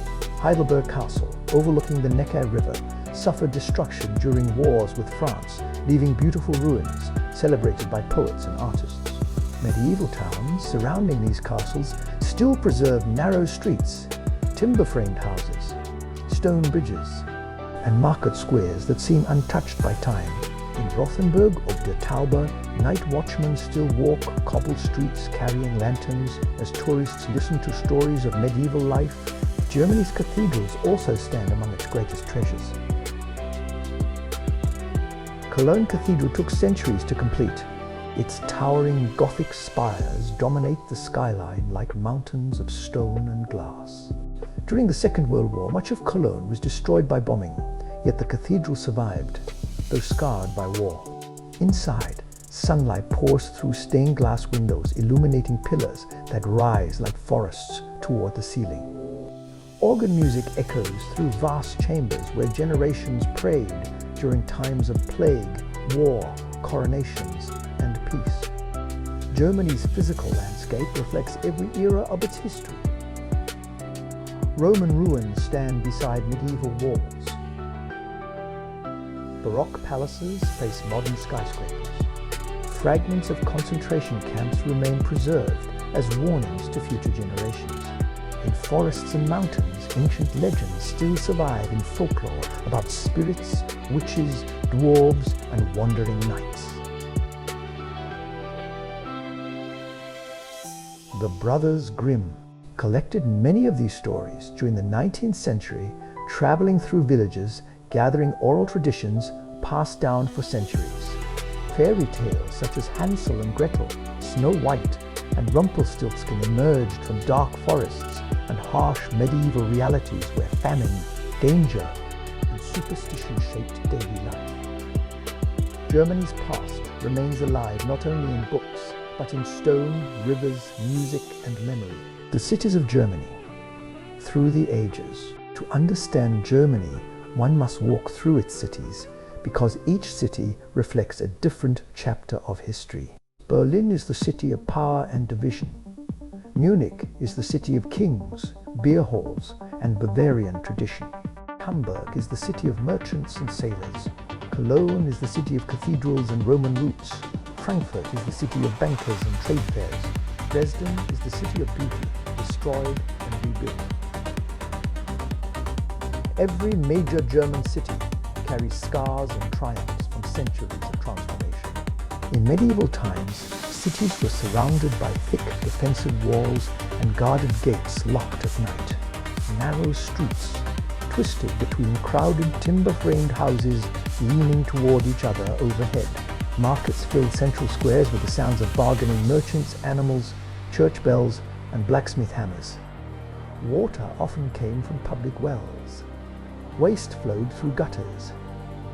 Disease spread easily in overcrowded districts. Yet cities offered opportunities unavailable in villages. Merchants gained wealth through trade. Guilds protected skilled craftsmen.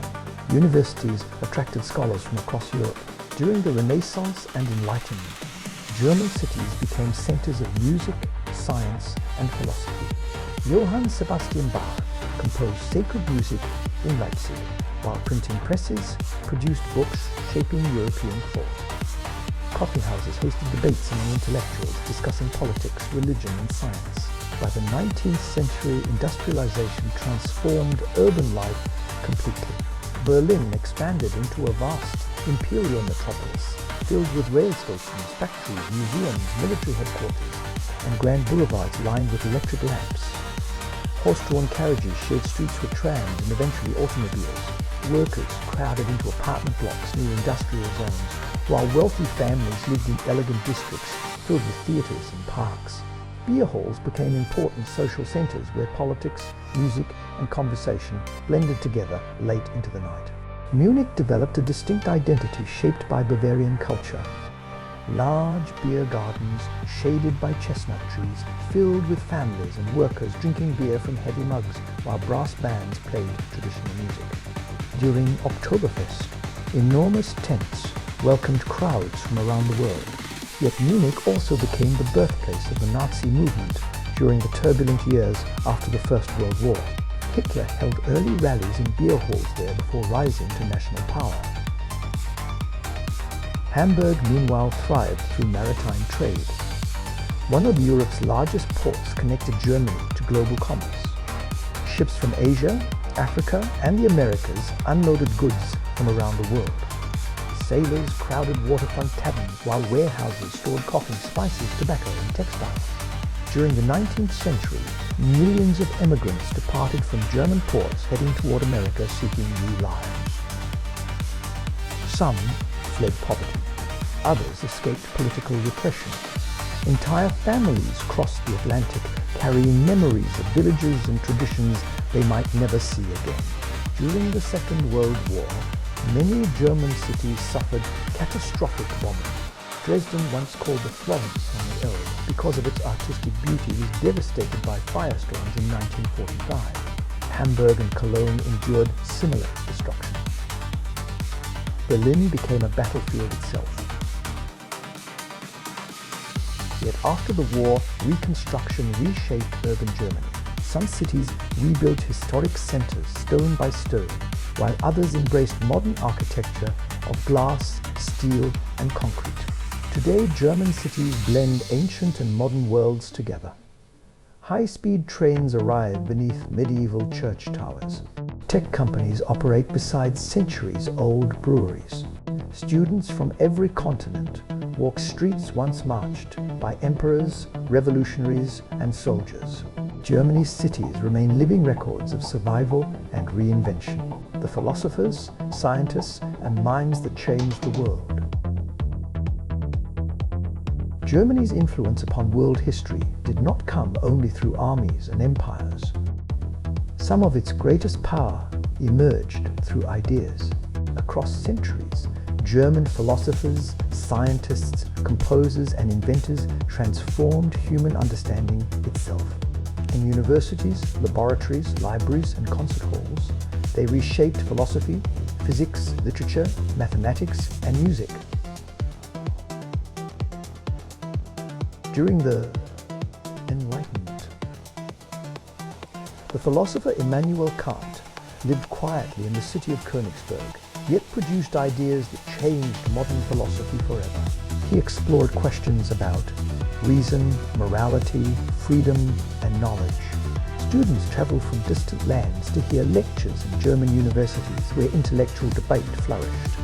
Georg Wilhelm Friedrich Hegel developed theories about history and human progress that influenced generations of thinkers. Arthur Schopenhauer wrote about suffering and desire. Friedrich Nietzsche challenged religion, morality, and traditional values with fierce intensity. His writings later became distorted by extremists, despite his own complex ideas. German universities became among the finest in the world, especially during the 19th century. Scientific research advanced rapidly. Chemists developed new industrial processes. Physicians improved medicine. Engineers transformed manufacturing. Physicist Albert Einstein, born in Germany, revolutionized understanding of space, time, gravity, and energy through the theory of relativity. His equation, linking mass and energy, became one of the most famous scientific formulas ever written. 2. Einstein's discoveries reshaped modern physics entirely. Yet as a Jewish scientist, he later fled Nazi persecution and emigrated abroad. Germany also produced extraordinary musicians whose works became woven into world culture. Johann Sebastian Bach composed intricate, sacred music filled with mathematical beauty and emotional depth. Ludwig van Beethoven continued composing even after losing his hearing, creating symphonies of immense emotional power. Richard Wagner developed massive operas inspired by Germanic mythology, gods, heroes, dragons, and ancient legends. Concert halls across Europe performed German compositions that became symbols of artistic greatness. German literature flourished as well. Johann Wolfgang von Goethe wrote poetry, plays, and novels exploring love, ambition, tragedy, and the human soul. His work, Faust, became one of the defining masterpieces of European literature, telling the story of a scholar making a pact with the devil in pursuit of limitless knowledge and pleasure. The Brothers Grimm preserved folk tales that shaped childhood stories across the world. During the Industrial Age, German inventors and engineers transformed modern technology. Carl Benz developed one of the first practical automobiles. Engineers improved engines, chemicals, optics, and electrical systems. German precision manufacturing gained worldwide reputation. Factories produced cameras, scientific instruments, typewriters, locomotives, and machinery exported globally. Yet Germany's intellectual history also contains contradictions. The same nation producing great philosophy and music also descended into dictatorship and genocide during the 20th century. Many scholars later struggled to understand how a highly educated society could embrace Nazism. This question haunted post-war Germany deeply. Universities and schools eventually became central places for confronting historical responsibility. Today, Germany continues valuing education, science, research, engineering, and culture as essential parts of national identity. The country's museums, libraries, orchestras, laboratories, and universities remain among the most respected in the world, the warriors and battlefields of Germany across the centuries. The history of Germany is inseparable from the history of warfare because for centuries, the lands of Central Europe stood at the crossroads of empires, invasions, rival kingdoms, and ideological struggles. German warriors evolved from tribal fighters carrying spears in dark forests to armored knights charging beneath banners, to disciplined musketeers marching in rigid formations, to industrial armies equipped with tanks and aircraft. Every era transformed the nature of combat, yet the brutality of war remained constant. In the age of the Germanic tribes, warriors fought with axes, spears, shields, and short swords forged by village blacksmiths. Battle often erupted suddenly between rival clans over land, honor, or survival. War bands moved through forests and marshes, striking quickly before disappearing into difficult terrain. Tribal chiefs earned loyalty through courage, generosity, and battlefield success.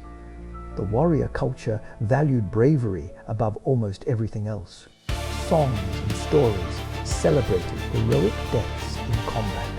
During Roman times, Germanic fighters terrified disciplined legions through ambush tactics and savage close combat. The Battle of the Teutoburg Forest became legendary because it proved even mighty Rome could bleed and break within the forests of Germania. During the medieval era, the knight emerged as the dominant warrior figure. From childhood, noble boys trained for mounted combat. They learned swordsmanship, lance fighting, hunting, riding, and military discipline. Armor became increasingly sophisticated over centuries. Early chainmail evolved into full steel plate armor capable of deflecting many weapons.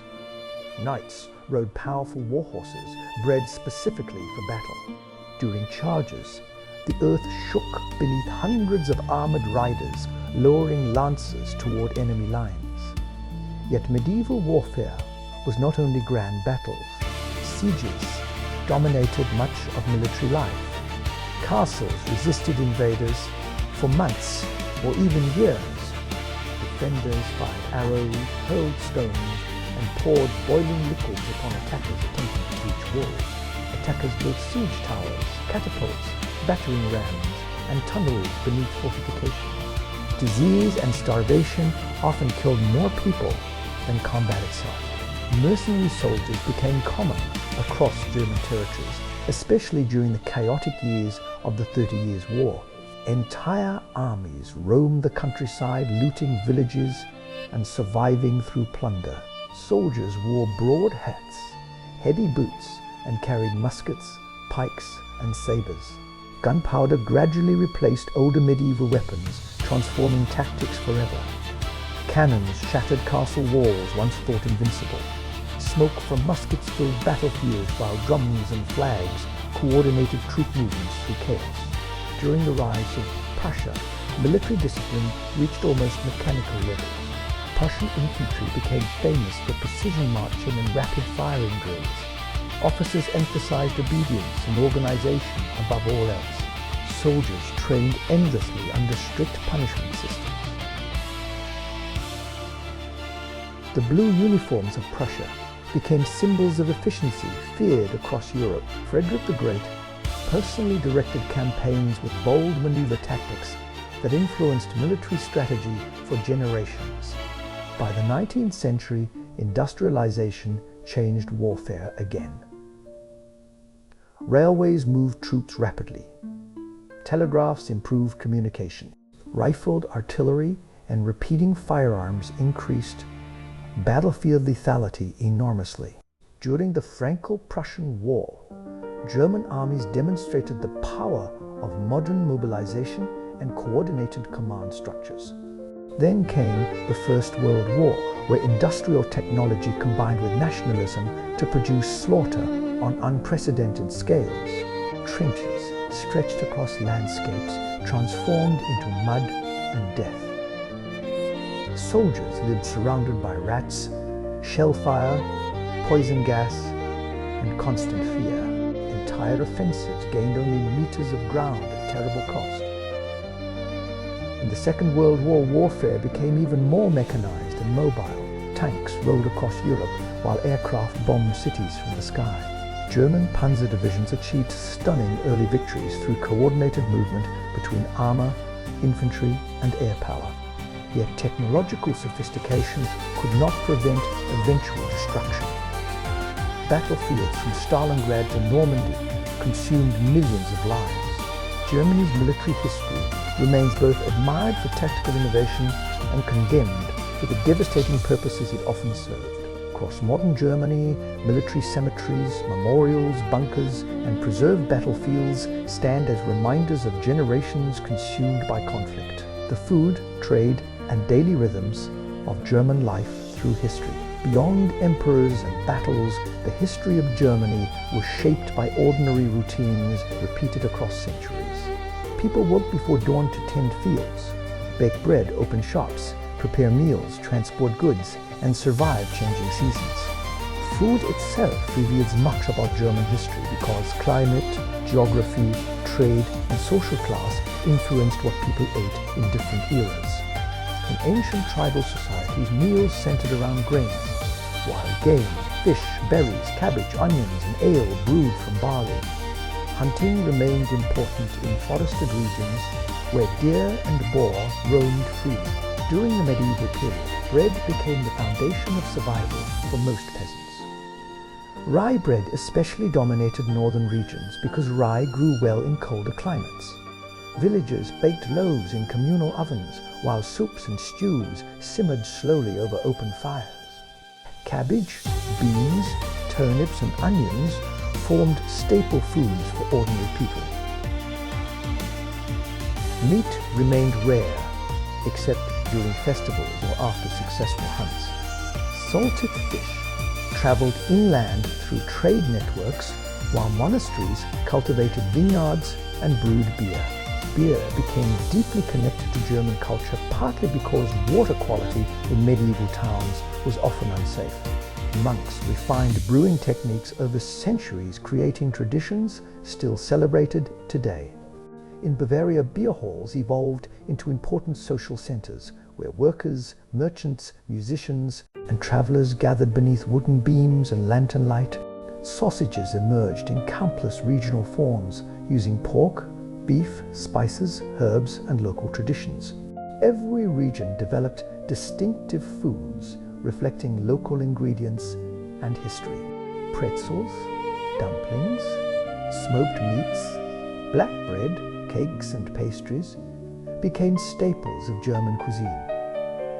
Trade transformed diets gradually. During the Hanseatic League, northern German merchants connected Europe through maritime commerce. Ships carried grain, timber, furs, wax, fish, cloth, and salt across the Baltic and North Seas. Merchant families grew wealthy from long-distance trade, while port cities flourished. In southern Germany, trade routes crossed the Alps, linking German lands with Italy and Mediterranean markets. Spices, silk, wine, and luxury goods reached wealthy households through these networks. During industrialization, urban diets changed dramatically. Factory workers needed cheap filling foods. Sausages, potatoes, bread, beer, and soups remained common. Street vendors sold quick meals near factories and railway stations. Meanwhile, wealthier families enjoyed elaborate dining influenced by French culinary traditions.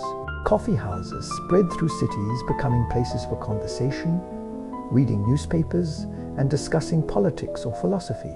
Transportation also evolved enormously across centuries.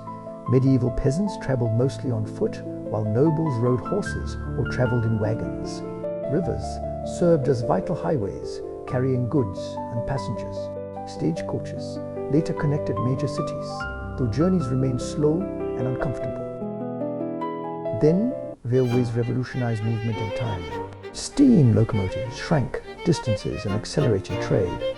Industrial cities exploded with growth because raw materials and manufactured goods moved efficiently by train. By the 20th century, Germany developed extensive road systems, including the Autobahn network begun during the Nazi era, though often exaggerated in propaganda. Today, high-speed trains glide between cities with remarkable precision, while Germany remains one of the world's leading exporters of automobiles and industrial machinery. Across all these centuries, ordinary Germans adapted continuously to war, political upheaval, economic transformation, and technological change while preserving many local traditions rooted deeply in regional identity. Germany and the rest of the world across the ages. Germany never developed in isolation. Its destiny remained intertwined constantly with surrounding civilizations and global events. During Roman times, Germanic tribes stood at the frontier between barbarian lands and one of history's greatest empires. Roman merchants traded wine, weapons, and luxury goods with tribal leaders, while Roman writers described Germania as a dangerous wilderness beyond civilization. Yet, Germanic migrations later helped destroy Western Rome itself, reshaping Europe permanently. During the Middle Ages, Germany existed within a wider Christian world, connected through pilgrimages, crusades, trade, and scholarship. Italian cities dominated Mediterranean commerce, while Islamic civilizations preserved and advanced mathematics, medicine, astronomy, and philosophy. German scholars learned from translated Arabic texts reaching Europe through Spain and Italy. Viking traders moved through northern waters, while Mongol expansion transformed Eurasian trade routes in the east. The Black Death spread across continents, demonstrating how interconnected medieval societies had become despite slower travel. During the Age of Exploration, Spain and Portugal established vast overseas empires, while Germany remained politically fragmented. Yet German merchants, soldiers, missionaries, and scholars still participated in expanding global networks. The Reformation, beginning with Martin Luther, transformed not only Germany, but all of Europe, triggering wars and religious divisions lasting centuries. During the rise of Prussia, European balance of power politics shaped every major decision. Austria, France, Russia, and Britain competed constantly for influence, while Germany's fragmented states maneuvered between stronger neighbors. Napoleon's conquests awakened German nationalism, partly because foreign occupation created common resistance. By the 19th century, industrialization connected Germany deeply to global capitalism and imperial competition. British naval dominance, French colonial expansion, Russian ambitions, and American industrial growth all influenced German strategy. The German Empire sought colonies partly because leaders feared being left behind in the global race for resources and prestige. During the World Wars, Germany's actions affected every continent. Battles occurred across Europe, Africa, Asia, and the oceans. Colonial soldiers from India, Africa, Canada, Australia, and elsewhere fought in European conflicts shaped partly by German ambitions. The Holocaust forced humanity to confront terrifying questions about racism, nationalism, obedience, and modern bureaucracy. After 1945, Germany became central to the Cold War, dividing Europe between communist East and capitalist West. American soldiers stationed in West Germany faced Soviet forces across heavily fortified borders. Nuclear weapons made Germany one of the most dangerous potential battlegrounds on Earth. Yet after reunification, Germany increasingly defined itself through cooperation rather than conquest. It became a leading member of the European Union, helping build economic integration intended to prevent future continental wars. German leaders often emphasized diplomacy, trade, environmental policy, and international institutions rather than military expansion. Modern Germany maintains close relationships with former enemies, including France and Poland, demonstrating how dramatically history can change. Millions of immigrants from Turkey, the Middle East, Africa, Eastern Europe, and Asia have also reshaped modern German society, making it far more diverse than earlier generations could have imagined. Contemporary Germany faces new challenges, including debates over immigration, energy policy, economic competition, historical memory, and Europe's future.